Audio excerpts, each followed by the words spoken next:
তাই এরকম একটা অকেশনে আসতে পেরে খুব আহ্লাদিত। এবং আমার খুব ভালো লাগছে যে বিভিন্ন জন বিভিন্ন দিক থেকে বলবেন এবং আমার শেখাটা অনেক বেশি হবে। তো আমি প্রথমেই যেটা বলতে চাই যে অনেকে বলেছেন অনেকের একটা করে নদী আছে, সাকিবি বলেছেন কলকাতা আছে, মলয়দার ময়ূরাক্ষী আছে, দুদিন শুভ্র রাত্রেই আছে। কিন্তু আমার মেয়েবেলায় একটা বড় দুঃখ ছিল, আমি ভূগোল বরাবরই পড়তে হয়তো ভালোবাসতাম, পরে সেজন্য ভূগোল পড়েছি।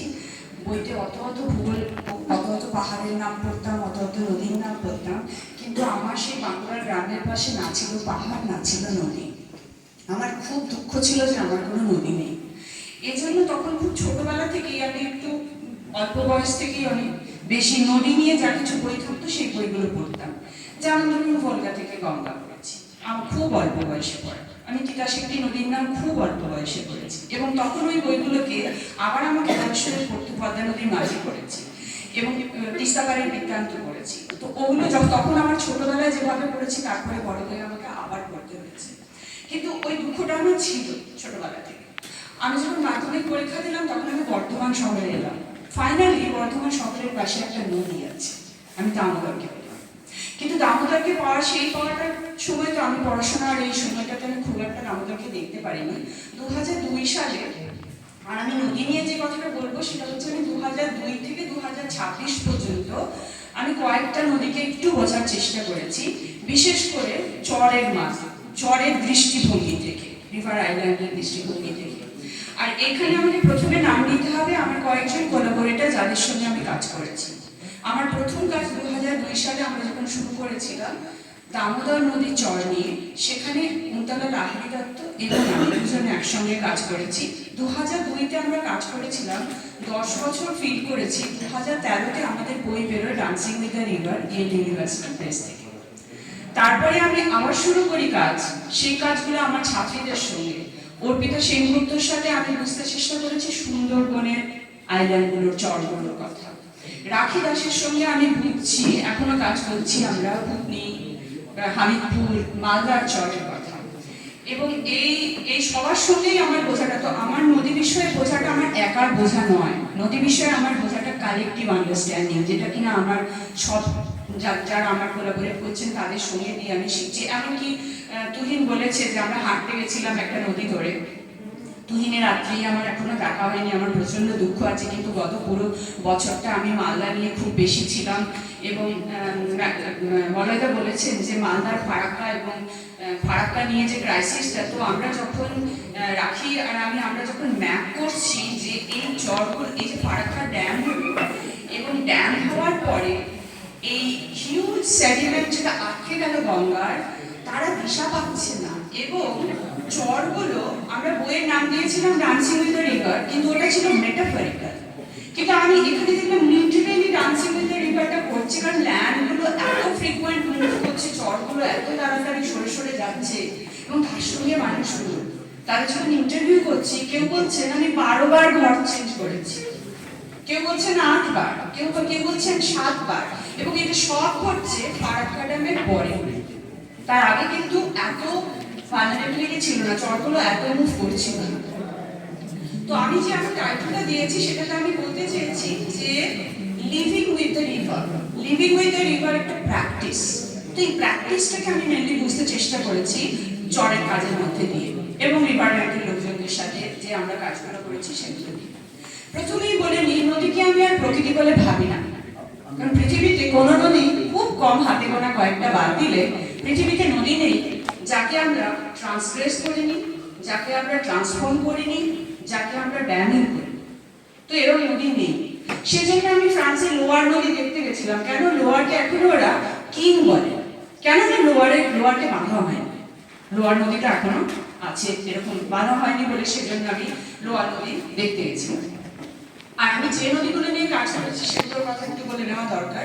সেটা হচ্ছে দামোদরে কাজ করেছি, গঙ্গা নিয়ে কাজ করেছি, রাইন নদীর ডেল্টাতে আমরা বেশ কিছু ফিল করেছি। ওখানে আমার আরেকজন কোলাবোরেটর আছেন যার নামটা আমাকে নিতেই হবে, তিনি হচ্ছেন আমার ফরাসি কোলাবোরেটর সিলভি ফসে।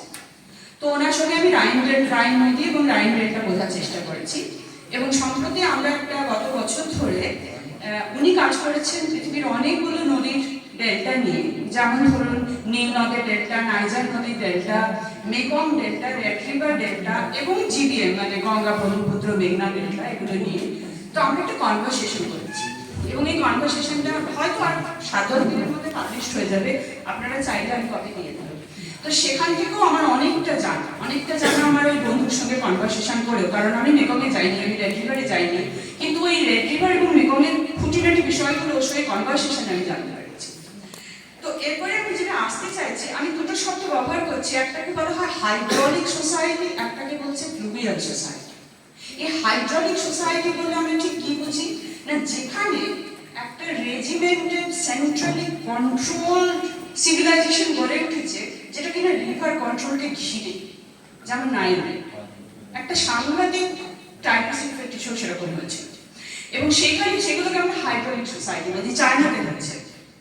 কিন্তু এই যে আমাদের বেঙ্গলে যে ঘটনাটা ঘটেছে, এখানে কিন্তু ফ্লুভিয়াল সোসাইটি, এবং বেঙ্গলে যে ঘটনাটা ঘটলো যে এই যে রিভারগুলো আসে, পুরো আমরা জানি পুরো বেঙ্গল বেশি, পুরো বেঙ্গল ডেল্টা এই নদীর পলি বয়ে এনে তৈরি করেছে।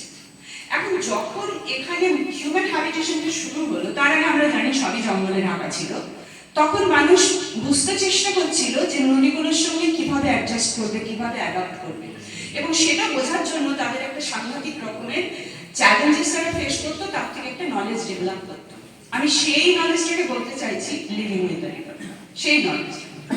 এখন প্রশ্ন হচ্ছে যে আমরা যখন নলেজের কথা বলি, তখন হচ্ছে অনেকগুলো শব্দ উঠে আসে, এবং শব্দগুলো আমি দেখেছি খুব লুজলি আমরা ইউজ করি একাডেমিকলি।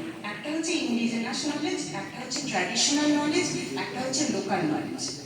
এখন এগুলো যদি খুব খুব একটু গভীরে গিয়ে আমরা ভাবি, তাহলে দেখবো এগুলো কিন্তু সিনোনিম নয়, এগুলোর মধ্যে একটা ডিফারেন্স আছে। ডিফারেন্সটা ঠিক কিরকম, সেই জন্য আমি এই লিভিং উইথ দ্য প্র্যাকটিস করে যে নলেজটার কথা বলছি, সেটাকে আমি লোকাল নলেজ বলছি। এখানে লোকাল নলেজ, যখন আমরা ইন্ডিজিনাস নলেজের গল্পটা বলি, তখন সেটা ধরেই নেওয়া হয় কোনো ইন্ডিজিনাস গ্রুপ অফ পিপল যারা কিনা completely different way of life আছে, তাদের কমপ্লিটলি ডিফারেন্ট বিলিফ সিস্টেম আছে, তাদের কমপ্লিটলি ডিফারেন্ট একটা লাইফ সিস্টেম আছে, এবং যেটা হচ্ছে খুব লিঙ্কড উইথ দ্য নেচার। সেটা কিন্তু আমাদের মডার্ন সিভিলাইজেশনের সঙ্গে কিন্তু তাদের কমপ্লিটলি একটা বিপরীত অবস্থান আছে। ট্র্যাডিশনাল নলেজ যখন বলি, তখন আমরা আবার এটাও ভাবি তা নয়। বাংলার ক্ষেত্রে আমি এটাকে ধরে নিচ্ছি যে এটাকে আমি লোকাল নলেজ বলতে চাই, যেটা কিনা ডাইনামিক, যেটা চেঞ্জ করছে, যেখানে মিক্সিং হচ্ছে। এবং বাংলার যখন আমরা নদীর নলেজের, নদীর এই লিভিং উইথ দ্য প্র্যাকটিস নলেজের কথা বলবো, নদীর সঙ্গে বাঁচার নলেজের কথা বলবো, তখন আমাকে ভাবতে হবে ওই যে তরাইয়ের গল্পটা বলছিলেন আমাদের রঞ্জনদা, তরাইয়ের নদী, সুন্দরবনের নদী, আর মাঝখানে যে নদীগুলো রয়েছে, দামোদরের গল্পগুলো এক না, কনটেক্সটগুলো ডিফারেন্ট। তাই আমি যদি দামোদরের ধারের একজনের, আমাদের দামোদরের চরের যে কাজ, সেখানে আমার অসংখ্য ন্যারেটিভস আছে, আমি সেই ন্যারেটিভসে যাচ্ছি না। সেই ন্যারেটিভসগুলোকে যখন আমি গঙ্গায় কাজ করছি বা আমি সুন্দরবনে কাজ করছি, তখন আমি দেখছি এই ন্যারেটিভসগুলো বদলে যাচ্ছে। কেন বদলে যাচ্ছে? কনটেক্সটটা ডিফারেন্ট। তাই জন্য আমি এটাকে ইন্ডিজিনাস নলেজ বলে ডিফাইন করতে চাই না। এখন আমাদের হয়ে গেছে, আমাদের নলেজ সিস্টেমটা কন্ট্রোল করছে, কারা কন্ট্রোল করছে? গ্লোবাল অর্গানাইজেশন, ওয়ার্ল্ড ব্যাংক করছে, ইউএন করছে, তারা সাস্টেনেবল ডেভেলপমেন্ট গোল বলে দিয়েছে, আমরা ওটাকে নিয়ে কাটাছাড়া করছি এবং নানা রকম ভাবে দেখছি।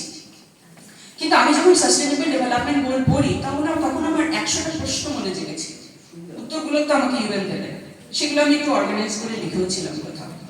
তো ইউএন এখন শুরু করেছে একটা নতুন ট্রেন্ড, ইন্ডিজিনাস নলেজ। আপনি যদি ইন্ডিজিনাস নলেজ কথাটা ইউজ করেন, তাহলে তার ফান্ডিং পাওয়া যাবে, গ্রান্ট পাওয়া যাবে, এবং ধরে নেওয়া হচ্ছে ইন্ডিজিনাস নলেজটা খুব উপাদেয় জিনিস। আমার প্রশ্ন হচ্ছে, আমি ঠিক উল্টো দিক থেকে দেখতে চাই, ইন্ডিজিনাস নলেজটা আমাদের মতো কনজিউমারিস্ট সোসাইটির জন্য কিছু কাজ করে, কারণ ওই জীবনটা ছিল মিনিমালিস্ট লাইফ। তো এই মিনিমালিস্ট লাইফের যে নলেজ, সেই নলেজটাকে যদি আমরা মনে করি যে আমাদের মডার্ন নলেজে গিয়ে ওইটাকে আমরা ফিড করব, আমাদের খুব একটা কাজের কাজ কিন্তু সেখানে কিছু হবে না। তাই বলে কি আমরা জানবো না? জানতেই হবে, জানা দরকার আছে। কিছু কিছু জিনিস আমাদের বলতেই হবে। যেমন ধরুন, আমরা জানি যে এই যখন বিগ ড্যামের শুরু হলো, তখন হচ্ছে টেকনোলজি বিক্রি করতে হয়। টেকনোলজি ওয়েস্টার্ন দেশগুলো টেকনোলজি তাদের বিক্রি করতে হবে। আমরা ব্রিটিশদের শুধু দোষারোপ করে ওখানে থেমে যাই, কিন্তু যখন ধরুন আমাদের দেশ স্বাধীন হলো তারপরেও আমরা ওই লিগাসিটা কন্টিনিউ করতে শুরু করলাম। বিজ্ঞান বানাচ্ছি, নেহেরু বলছেন, আমার মনে আছে সিনেমা দেখতে যেতাম, তার আগে ট্রেলার দেখানো হতো, ওখানে দেখানো হতো ওই জল বেরিয়ে আসছে অনেক বেশি করে একটা ড্যাম থেকে, আর সেটাকে বলা হচ্ছে টেম্পলস অফ ইন্ডিয়া। তো টেম্পলস অফ ইন্ডিয়া আমরা এটাকে ন্যারেটিভটা তৈরি করলাম। তাহলে ডিবিসি তৈরি হলো। ডিবিসিকে আমি খুব ক্লোজ থেকে দেখেছি বলে ডিবিসি উদাহরণটা আনছি, কারণ বর্তমানে এগ্রিকালচার নিয়েও আমার খুব ভালো কাজ আছে, আমি দেখেছি, কাজ করেছি, কারণ আমার থিসিসটা ছিল রুরাল আরবান ইন্টারাকশনের উপরে, বর্তমানে সারাউন্ডিং রুরাল এরিয়াস। তাহলে রুরাল এরিয়াসের এগ্রিকালচারটাও আমার খুব ভালো করে চেনা আছে। সেইখান থেকে আমি দেখলাম যে ডিবিসি কি করেছিল, ডিবিসি টিভিএকে কপি করেছিল, টেনেসি ভ্যালি অথরিটিকে কপি করে ডিবিসি বানিয়েছিল। বললো মাল্টিপারপাস রিভার ভ্যালি প্রজেক্ট, কি হবে, সেচের জল পাওয়া যাবে, আর কি হবে, হাইড্রো ইলেকট্রিসিটি তৈরি হবে। এই যদি হাইড্রো ইলেকট্রিসিটির বহরটা আপনারা একটু গুগল করে দেখেন যে কত মেগাওয়াট তৈরি হয়, ওটা একটা অসম্ভব ছোট ভিলেজকেও, কয়েকটা ভিলেজকে ক্যাটার করতে পারবে, ওরকম একটা আজকের দিনের আমরা যে কনজাম্পশনে আছি। তাহলে ডিবিসি কি হলো, ডিবিসি পুরো ক্রপিং প্যাটার্নকে চেঞ্জ করে দিল গোটা বর্ধমানে, বোরো চাষ শুরু হলো ডিবিসি দৌড়াতে। ডিবিসি জল ফেলবে, তাতে কি হলো, সাবমার্সিবল পাম্প বসলো, প্রথমে শ্যাডো পাম্প, তারপরে সাবমার্সিবল পাম্প। ওই ক্রপিং সিস্টেমটাকে পুরো চেঞ্জ করে দিয়ে, যে একটা আনসাস্টেনেবল সিস্টেমের মধ্যে দিয়ে ডিবিসি পুশ করে দিল পুরো সিস্টেমটাকে। এখন ডিবিসি ফেল করছে। তো আমি একবার ব্লুমিংটনে বলতে গেছিলাম, তখন ভাবলাম আচ্ছা টিভিএটা কি করে এখন সেটা নাকি দেখি। তো দেখলাম ডিবিসি এখন কি করে, ডিবিসি এখন power supply agency. DVC power supply এজেন্সিতে তারা পাওয়ারটা তৈরি করে কোথা থেকে, ডিপিএম থেকে, কোলপুর। Hydro electricity minimum. টিভিএ কি করে, টিভিও একটা ইউনাইটেড স্টেটসের বেশ গোটা চারেক স্টেটকে ওরা কেটার করে একটা বড় ইলেকট্রিসিটি পাওয়ার সাপ্লাই অর্গানাইজেশন হিসেবে। তারা কোথা থেকে পাওয়ার আনে, nuclear power, thermal power, hydro electricity নেই কিন্তু। তাহলে এই ন্যারেটিভগুলো আমাদের বলা হলো, যেগুলো হচ্ছে এগুলো ভালো জিনিস, এগুলো আমাদের দরকার, এগুলো করার কথা, সেগুলোতে আমরা দেখলাম যে এখানে আমরা কিছু করে উঠতে পারছি না। এখন আমি যদি আসি যে এই যে চরের গল্পে যখন আসবো, আমরা ধরুন এই নলেজটাই একটু ভেবে দেখি, যেহেতু আমি একাডেমিক প্ল্যাটফর্ম থেকে বলছি, তুহিন যে ব্যবহারিক কথাগুলো বলেছে তার উপরে আমার কিছু বলার নেই, ও যা বলার খুব ভালো করে অর্গানাইজ করে বলে গেছে। এবং আমার খুব ভালো লাগে যে এই তুহিনের মতো ছেলেমেয়েরা আছে বলে, সেই জলনী বলে একটা অর্গানাইজেশন আছে, তারা প্রায় জলনীর জন্য প্রচুর ফাইট করে, তুহিন আত্মীর জন্য ফাইট করছে, এরা আছে বলে ম্যাডাম বলেছেন যে এরা আছে, আরো তুহিন উঠে আসুক, আরো সেই জলনী উঠে আসুক। তাহলে যখন আমরা বলছি, যখন আমরা আবার আমি এটা বলছি যে নলেজ, এই নলেজটা কি কমন নলেজ, তাও তো নয়। সেখানে হচ্ছে এজটা তো ম্যাটার করছে, কার কাছে এই নলেজটা, নদীকে বোঝার নলেজ কার কাছে আছে। সবসময় আমি তখন বয়স্ক মানুষ খুঁজে বেড়াচ্ছি, কারা নদীকে চেনে, ইয়াং ছেলেমেয়েরা তো আর নদীকে চেনে না। ভূতনিতে জলে ডুবে মারা গেছে একটি ছেলে একটি মেয়ে। ভূতনি, আমি যখন জলের তলায় ছিল গেছিলাম, তার কিছুদিন পরের খবরে এটা বেরোয়, এবং যখন জলটা চলে গেছে কিন্তু কিছু কিছু জায়গায় পুকুরের মতো হয়েছিল, তখন একটি ছেলে জলে ডুবে মারা যায়। কি করে মারা যায় না, ও সাইকেল নিয়ে যাচ্ছিল, জলটা পড়ে গেছিল। কেন না, ও সাঁতার জানতো। তাহলে আমরা বন্যা প্রবণ এলাকা থেকে আমরা সাঁতার শিখি, আমরা কি বাঁচাতে পারবো, আমরা খুব কিছু বাঁচাতে পারবো বলে মনে হয়। আরেকটা অনেক সময় তাহলে আমরা যখন আসি, তাহলে আমি যদি দেখি এজ, অনেক ইন্টারসেকশনস আছে এই নলেজটা। বয়স কি, তার সে মহিলা না সে পুরুষ, তার অকুপেশনটা কি, সে কি ফার্মার না মাছ ধরে নাকি ব্যবসা করে, অনেক ধরনের অ্যাক্টিভিটি করে এইসব লোকজন। তাদের লোকেশনটা কি, নদীর এমব্যাঙ্কমেন্টের বাইরের দিকে আছে নাকি এমব্যাঙ্কমেন্টের ভেতরের দিকে আছে। ভূতনি নামক চরে যদি যান তাহলে দেখবেন এমব্যাঙ্কমেন্ট আছে। এনভায়রনমেন্টের বাইরে যারা থাকে তাদের ওই লিভিং উইথ দ্য রিভারের প্র্যাকটিসটা এখন আছে, যারা ভেতরে থাকে তাদের আর নেই, ওটা চলে গেছে, কারণ ওরা জানে না কি করে করতে হবে। তাই এই লোকেশনটাও ম্যাটার করছে। নলেজটা ডাইভার্স, বিভিন্ন ধরনের নলেজ আছে। কিছু লোকজনের কাছে শেয়ার নলেজ থাকে, সেটা কি, চাষবাসের মধ্যে যারা আছে তারা একটা নলেজ শেয়ার করে, যারা মাঝিমানরা তাদের একটা নলেজ শেয়ার করে। তাহলে অকুপেশন অনুযায়ী ওই নলেজগুলোকে আলাদা আলাদা হয়ে যাচ্ছে, এবং মেয়ে পুরুষের ক্ষেত্রেও এটা অনেক সময় অনেক কিছু বদলায়, এটা আমি দেখেছি। আর কিছু নলেজ আছে যেটাকে বলা হয় স্পেশালাইজড নলেজ। এবং এইটা বুঝে তুহিন অলরেডি নাম নিয়েছেন কেদারনাথ মালদা। উনি এমন একজন প্রাজ্ঞ মানুষ এবং এমন বোঝেন যে উনি আমাকে বলছেন, আপনি লিখে রাখুন, আমি বেঁচে থাকবো না, ফারাক্কা ড্যামটা বাইপাস করে গঙ্গা বেরিয়ে যাবে। সময়টা 20 বছর হতে পারে, 30 বছর হতে পারে, বা 40 বছর, এটা ঘটবে, এটাকে আটকানো যাবে না। এই নলেজ খুব কম জনের থাকে। ভাষাপুর চরে, আমার দামোদরের ভাষাপুর চরে নরেন বিশ্বাস আমাকে বলেছিলেন যে দিদি জানেন, আমরা যারা আগের থেকে আছি, আমরা রেডিওতে শুনি যে কত কিউসের জল ছাড়া হচ্ছে, এবং কত কিউসের জল ছাড়লে ঠিক কতটা প্লাবিত হবে আমরা খুব ভালো করে জানি। কিন্তু যারা নতুন এসেছে ওরা জল ছাড়তে শুরু করলে এই ম্যাগনেটে গিয়ে সেটটা নেয়, আমরা কিন্তু যাই না। আমরা জানি যে 3000 কিউসেকের উপরে জলটা গেলে তবেই বন্যা হবে, আমরা কিন্তু তখন যাই। এই নলেজটা থাকবে কজনের মধ্যে আমরা পাবো। এবং আমরা যদি ভাবি আরেকটাও, যেখানে আমি হয়তো তুহিনের সঙ্গে একটুখানি ডিসএগ্রি করব, যে আমরা যদি মনেও করি যে নদীকে আমরা বাঁচাতে পারবো, যদি মনে করি, এবং তাহলে যদি এরকমও হয় যে আমরা যদি ভাবি যে মাঝির ছেলে মাছ ধরবে, চাষির ছেলে চাষ করবে, তাহলে আমরা মূর্খের স্বর্গে বাস করছি। কালচারাল গ্লোবালাইজেশন কাউকে ছাড়েনি। ভাষা আমাকে প্রতি জায়গায় চরে যখন আমি কাজ করেছি, তখন আমাকে বলছেন, চরে আমাকে একজন ভদ্রলোক বলছেন ওর ছেলে বাইরে কাজ করতে যায়। বাইরে কাজ করাটা খালি পুশ ফ্যাক্টর নয়, তুই বাইরে কাজ করতে যাওয়াটা পুট ফ্যাক্টর। যে কাজটা সে গ্রামে করতে পারবে না, সেটা ব্যাঙ্গালোর শহরে পারবে। কারণ আমরা যে সমাজ তৈরি করেছি তাতে খালি মেরিটের দাম দিয়েছি। আমরা চাষিকে সম্মান দিইনি, আমরা মাঝিকে সম্মান দিইনি। ওই অসম্মানের কাজ তাদের ছেলেরা করতে চাইবে না, এবং তাদের বাবারাও চায় না। কারেন্টলি আমরা একটা কাজ করছি, কারণ আমার একজন অর্থনীতিবিদ বন্ধুর সঙ্গে খুব তর্কাতর্কি হয়েছে। ও বলছে যে চাষির যদি লাভ থাকতো তাহলে ছেলেরা বাইরে যেত না।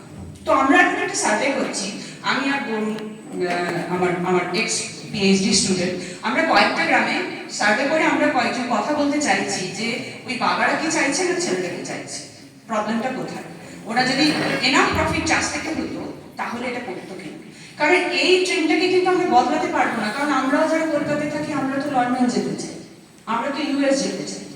এবং এটা সুন্দর করে আমাদের যখন ওয়াইল্ড স্টোরিজ বলে যে বইটা অমিতাভ ঘোষ লিখেছেন, ওইখানে উনি বলছেন যখন একটি গ্রামের ছেলে ব্যাঙ্গালোর কিংবা সুরাট কিংবা অন্য কোনো শহরে আছে, সে তখন সোশ্যাল মিডিয়ায় পোস্ট করছে আজকে ওরা রেস্টুরেন্টে খেতে গেছে, আজকে ওরা পার্টি করছে, তখন ওই গ্রামের প্রতিটা ছেলে ভাবছে আমি ওই লাইফটা চাই। এটা আমরা জানি না। আমি সবসময় ক্রস রোডে দাঁড়িয়ে থাকি, আমি জানি না কোনটা ঠিক কোনটা ভুল, কোন দিকে আমরা গেলে কোনো রাস্তা খুঁজে পাবো। কিন্তু সেটা থেকেও বড় কথা, নদীকে আমাদের বাঁচাতে হবে for the sake of civilization. নদীকে যদি আমরা না বাঁচাই তাহলে আমরা নিজেরাও বাঁচবো না। কারণ হচ্ছে পুরো বেঙ্গল ডেল্টাটা নদীর উপরে দাঁড়িয়ে আছে, পুরো বেঙ্গল বেশি নদীর উপরে দাঁড়িয়ে আছে। আজকের দিনে যত আমরা নদী থেকে সরতে শুরু করবো ততই আমরা নদীকে ইগনোর করব। আরেকটা আমরা জিওগ্রাফার, আমরা সবসময় সম্পদের কথা বলি, যেখানে হচ্ছে জিমারম্যান বলে একজন আছেন যিনি কিনা সম্পদের ডেফিনিশন দিয়েছিলেন। আমার এখানে অনেক জিওগ্রাফার্স কলিগ আছে, আমরা জানি। ওই জিমারম্যান মানুষটিকে আমার প্রচন্ড রাগ হয়। উনি বললেন যা কিছুর উপকারিতা আছে সেটাই সম্পদ। আমরা সমস্ত ন্যাচারাল এন্টিটি তখন থেকে উপকারিতা খুঁজতে শুরু করি, এবং যার যার উপকারিতা আছে সেগুলোকে রুথলেসলি ত্যাগ করতে শুরু করি, এবং তখন আমরা মানুষকে হিউম্যান রিসোর্স বানাই। আমার তো আমি এখানেই হয়ে গেছে, আমি এটা থামবো। খালি একটা কথা বলে থেমে যেতে চাই, সেটা হচ্ছে যে একটা উদাহরণ দেবো যে যখন ইন্টারভেনশন করে নদী নিয়ে সরকারি ইন্টারভেনশন করে তখন কি ঘটে। আমরা ভিয়েতনামের রিভারে একটা হাইড্রোলিক সোসাইটি ছিল যারা রিভারটাকে কন্ট্রোল করে সমাজটা তৈরি করেছিল। সাউথ অফ ভিয়েতনাম আমেরিকা যখন দখলে ছিল, তারপর আমেরিকা থেকে পুশব্যাক করে ওরা বেরিয়ে যাওয়ার পরে যখন সাউথ ভিয়েতনাম আর নর্থ ভিয়েতনাম রিউনাইটেড হলো, তখন এই হাইড্রোলিক সোসাইটির মডেলটাকে ওরা মেকংয়ে দিয়ে চালু। কিন্তু মেকং ছিল ফ্লুভিয়াল সোসাইটি, ওখানে 4টে কমিউনিটি ছিল যাদের ডিফারেন্ট লাইভলিহুড প্র্যাকটিস ছিল, তাদের সত্যিকারের লিভিং উইথ দ্য রিভার প্র্যাকটিসটা ছিল।